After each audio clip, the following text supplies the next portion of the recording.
Hello everyone, आज हम class 12th English flamingo book का चैप्टर 1 पढ़ेंगे जिसका नाम है द लास्ट लेसन और इसके ऑथर का नाम है अल्फोंसे टॉडेट। तो इस चैप्टर को शुरू करने से पहले हम इस चैप्टर के थोड़े बैकग्राउंड को समझ लेते हैं। तो ये बात है 1870 से 1871 के बीच की, जहाँ पे दो कंट्रीज़ के बीच वॉर चल रही थी, फ्रांस और प्रूशिया। प्रूशिया पहले के ज़माने में एक देश माना जाता था जो कि जर्मनी, पोलैंड और ऑस्ट्रिया को मिलाकर बनता था। तो फ्रांस और प्रूशिया इन दोनों ही कंट्रीज़ के बीच वॉर होती है और फ्रांस जो है वो हार जाता है प्रूशिया से। तो इन प्रूशिया वालों को हम जर्मन भी कहते हैं। तो जर्मनी में एक सिटी है जिसका नाम है बर्लिन। बर्लिन से एक ऑर्डर पास होता है कि फ्रांस के दो टाउन एल्से और लॉरेन में अब फ्रेंच भाषा नहीं पढ़ाई जाएगी, अब वहाँ पे जर्मन पढ़ाई जाएगी। इसी वजह से इस चैप्टर का नाम है द लास्ट लेसन, क्योंकि ये फ्रेंच का लास्ट लेसन है। अब नेक्स्ट डे से वहाँ पे जर्मन पढ़ाई जाएगी। तो बस अब अपने हम चैप्टर को पढ़ना शुरू करते हैं। तो हमारे इस चैप्टर के दो मेन कैरेक्टर है। एक है फ्रांस जो कि एक स्कूल गोइंग बॉय है, और दूसरे उसके टीचर जिनका नाम है एम हैमेल, जो कि उसे फ्रेंच पढ़ाते हैं। तो कहानी की शुरुआत ऐसे होती है कि फ्रांस जो है अपने स्कूल जाने के लिए लेट हो रहा होता है और उसे बहुत डर लग रहा होता है, क्योंकि उसके टीचर एम हैमल उसका टेस्ट लेने वाले हैं पार्टिसिपल्स पर उसने कोई भी प्रिपरेशन नहीं की हुई है। और वो जब आज का वेदर देखता है तो उसको वेदर काफ़ी सुहाना लगता है। चिड़िया जो है चर्प कर रही होती, चहक रही होती है। और जो प्रूशियन सोल्जर्स हैं वो 100 मील के पास, 100 मील क्या होती है, जहाँ लकड़ी कटती है, आरा काटने वाली मशीन को 100 मील कहते हैं। तो 100 मील के पास प्रूशियन सोल्जर्स ड्रिल कर रहे होते हैं। वो जब ये सारी चीज़ देखता है तो उसका मन करता है कि आज वो स्कूल ना जाए और स्कूल को स्किप कर दे, लेकिन वो अपनी सारी इच्छाओं को कंट्रोल करता है और वो स्कूल जाता है। जब वो स्कूल जा रहा होता है तो रास्ते में पड़ता है टाउन हॉल। टाउन हॉल पे लोकेटेड है एक बुलेटिन बोर्ड, और उस बुलेटिन बोर्ड पे पास्ट 2 ईयर्स से, पिछले 2 साल से बुरी ही खबर आ रही थी रिलेटेड टू वॉर्स जो कि प्रूशिया और फ्रांस के बीच हो रही थी। तो जब फ्रांस देखता है कि बुलेटिन बोर्ड के पास काफ़ी भीड़ जमा हुई है तो वो सोचता है अब कौन सी बुरी खबर आ गई इस बुलेटिन बोर्ड पे।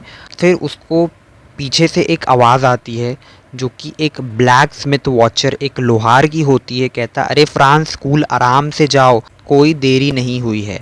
तो जब वो ये सुनता है तो उसे लगता है कि वो जो ब्लैक स्मिथ वॉचर है वो उसका मजाक उड़ा रहा है, उसे टॉन्ट मार रहा है।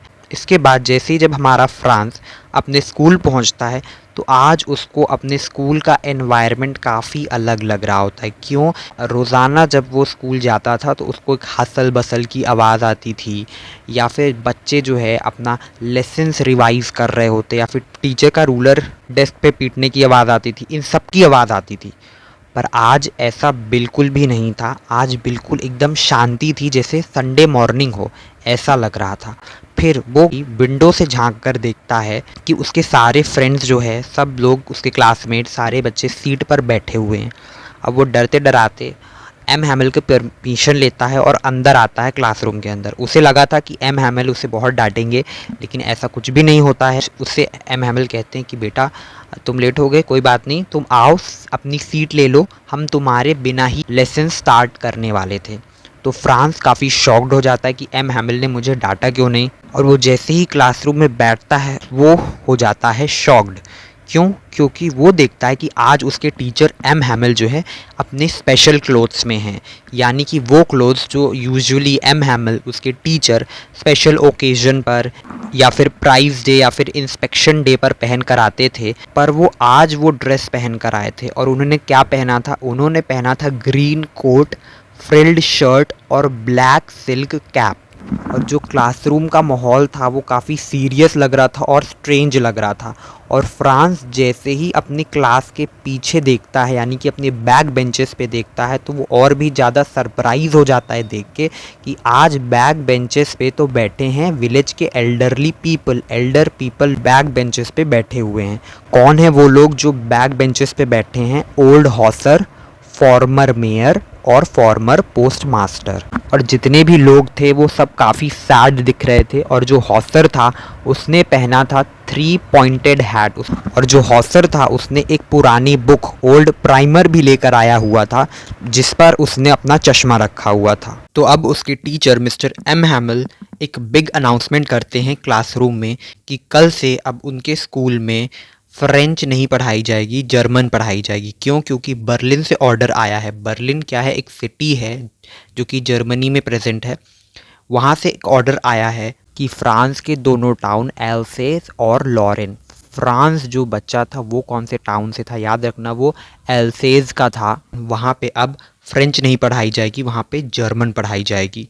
अब धीरे धीरे फ्रांस को रियलाइज़ होता है ओ ये बुलेटिन बोर्ड पे नोटिस आई थी, और इस वजह से मुझे ब्लैक स्मिथ वॉचर ने कहा था कि आराम से जाओ, अभी कोई लेट नहीं हुआ है। और अब मतलब धीरे धीरे उसे हर एक चीज़ का रियलाइजेशन हो रहा था। उसे फिर ये भी समझ में आने लगा कि किस वजह से आज उसके टीचर एम हैमिल उन स्पेशल क्लोथ्स में क्यों हैं। और उनके टीचर एम हैमिल ने ये भी बताया कि उनके नए जर्मन टीचर कल से ही आएंगे। तो जब ये सारी बातें मिस्टर एम हैमिल क्लासरूम में सबको बता रहे होते हैं, उसी दौरान फ्रांस कहता है उन जर्मन वालों को द रेचेस, रेचेस का मतलब समझ लो गंदे लोग, दुष्ट लोग। अब फ्रांस को रिग्रेट हो रहा था कि उसकी मातृभाषा फ्रेंच छीन ली जा रही है। आज उसका आखिरी लेसन है फ्रेंच का और वो अब कभी भी फ्रेंच नहीं पढ़ पाएगा।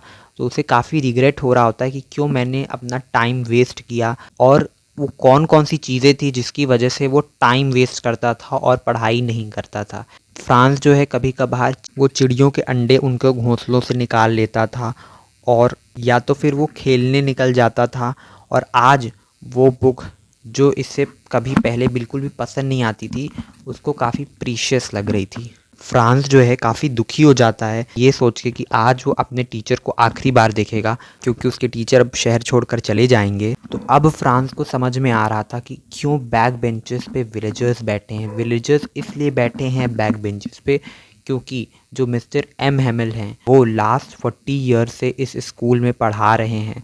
तो विलेजर्स उनका शुक्रिया अदा करने आए थे, और विलेजर्स को गिल्टी भी महसूस हो रहा था कि उन्होंने भी अपनी मातृभाषा फ्रेंच पे इतना ध्यान नहीं दिया। और अब मिस्टर एम हैमिल फ्रांस को खड़ा करते हैं और उससे पूछते हैं पार्टिसिपल्स के बारे में, क्योंकि आज उसका टेस्ट था हमें पता है, और फ्रांस जो है कुछ भी पढ़कर नहीं आया होता है, इसलिए वो कुछ भी नहीं बता पाता जब उसके सर उससे पार्टिसिपल्स के बारे में पूछते हैं। पर आज उसके टीचर उसे डांटते नहीं हैं, बल्कि ये बताते हैं कि इसमें सिर्फ तुम्हारी गलती नहीं है, इसमें हम सब की गलती है जो हमने अपनी भाषा पर इतना ध्यान नहीं दिया। यहाँ तक कि वो अपने आप को और उन सभी बच्चों के पेरेंट्स को भी कहते हैं कि वो सब रिस्पॉन्सिबल हैं जिसके वजह से आज हमें अपनी ही मातृभाषा फ्रेंच अच्छे से नहीं आती है। क्योंकि उनके पेरेंट्स जो थे वो कभी कभार अपने बच्चों को मिल पर या फार्म पर भेज दिया करते थे ताकि वो कुछ मनी अर्न कर सकें। और वहीं पे मिस्टर एम हैमिल कभी कभार जब फिशिंग करने जाते थे तो वो छुट्टियां दे देते थे या अपने गार्डन के प्लांट्स को पानी देने को कह देते थे, जिस वजह से आज ऐसी नौबत आ गई है कि हमें अच्छे से फ्रेंच ही नहीं आती, जो कि हमारी मातृभाषा है। तो वो कलेक्टिवली सबको रिस्पॉन्सिबल बोलते हैं इस चीज़ के लिए। मैं खुद भी, आप सभी और आपके पेरेंट्स रिस्पॉन्सिबल हैं, जिसकी वजह से आज हमें अपनी मातृभाषा फ्रेंच अच्छे से नहीं आती है। फिर उसके बाद मिस्टर एम हैमिल ये बताते हैं कि जो फ्रेंच है वो most beautiful, clear and logical language है। उन्होंने ये भी बताया कि लोगों को अपनी भाषा को गार्ड करके रखना चाहिए कि जो लैंग्वेज ही है वो चाबी है तुम्हारे ताले की। तो यहाँ मिस्टर एम हैमिल हमें ये बताने की कोशिश करते हैं जब तक हमें अपनी भाषा आती है तब तक हम किसी के पूर्ण रूप से गुलाम या स्लेव नहीं कहलाएंगे। और अब उनकी क्लास में ग्रामर और राइटिंग का लेसन शुरू होता है।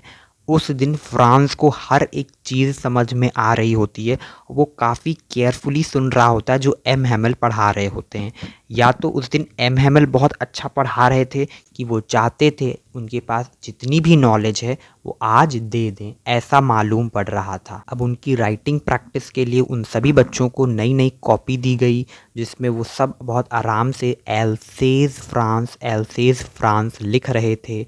और क्लास में पूरा एकदम सन्नाटा था, सिर्फ पेन के लिखने की आवाज़ आ रही थी और कोई भी साउंड नहीं आ रहा था। यहाँ तक कि आगे फ्रंट बेंचेस पे छोटे बच्चे, किंडरगार्टन के बच्चे बैठे हुए थे जो कि ट्रेसिंग कर रहे थे फिश हुक्स की। उसी दौरान फ्रांस को छत पे पिजन्स की साउंड आती है और फ्रांस सोचता है क्या अब ये जर्मनी वाले इन पिजन्स को भी कहेंगे जर्मन में बात करो। वो अपना गुस्सा यहाँ पे दिखा रहा होता है। अब उनके टीचर मिस्टर एम हेमिल हर अपनी पूरी क्लास को, हर एक चीज़ को बहुत अच्छे से देख रहे होते हैं और वो काफ़ी इमोशनल हो गए होते हैं क्योंकि वो लास्ट 40 इयर्स से इस स्कूल में पढ़ा रहे होते हैं। हर एक चीज़ वैसी ही थी, बस जो डेस्क थी वो काफ़ी पुरानी हो गई थी और डैमेज हो गई थी। जो उन्होंने पेड़ बोए थे यानी कि वॉलनट और हॉपवाइन, वो काफ़ी बड़े हो चुके थे और उनकी सिस्टर जो थी ऊपर अपस्टेयर्स पे पैकिंग कर रही थी। फिर भी वो लास्ट मोमेंट तक उन्होंने इस स्कूल में पढ़ाया। अब हिस्ट्री का लेसन शुरू हो जाता है और जो छोटे बेबीज़ थे वो बा बा कर रहे होते हैं और जो हॉसर था, जो ओल्ड हॉसर भी आया था, वो भी उन बच्चों के साथ वैसे ही गाने लगता है। फिर जैसे ही 12 बजते हैं, घंटी बजती है, जो प्रूशियन सोल्जर्स हैं, वही प्रूशियन सोल्जर्स जो 100 मील के पास उस वक्त ड्रिल कर रहे थे, उन्हीं प्रूशियन सोल्जर्स की ट्रम्पेट्स की आवाज़ आ रही थी नियर डाउन द स्ट्रीट। तो अब एम हैमिल खड़े होते हैं अपनी सीट से और वो काफ़ी इमोशनल हो जाते हैं, काफ़ी भावुक हो जाते हैं। उनको बहुत कुछ कहना होता है लेकिन वो कुछ कह नहीं पाते हैं क्योंकि वो बहुत इमोशनल होते हैं और वो ब्लैक बोर्ड की तरफ मुड़कर ब्लैक बोर्ड पर बड़े बड़े लेटर्स में लिखते हैं वीवा ला फ्रांस। इसका मतलब है लॉन्ग लिव्ड फ्रांस। और वो अपने हाथ से इशारा देते हैं कि क्लास ख़त्म हो गई है। और इसी के साथ हमारा पहला चैप्टर द लास्ट लेसन ख़त्म होता है। आई होप आपको ये चैप्टर अच्छे से समझ में आया होगा।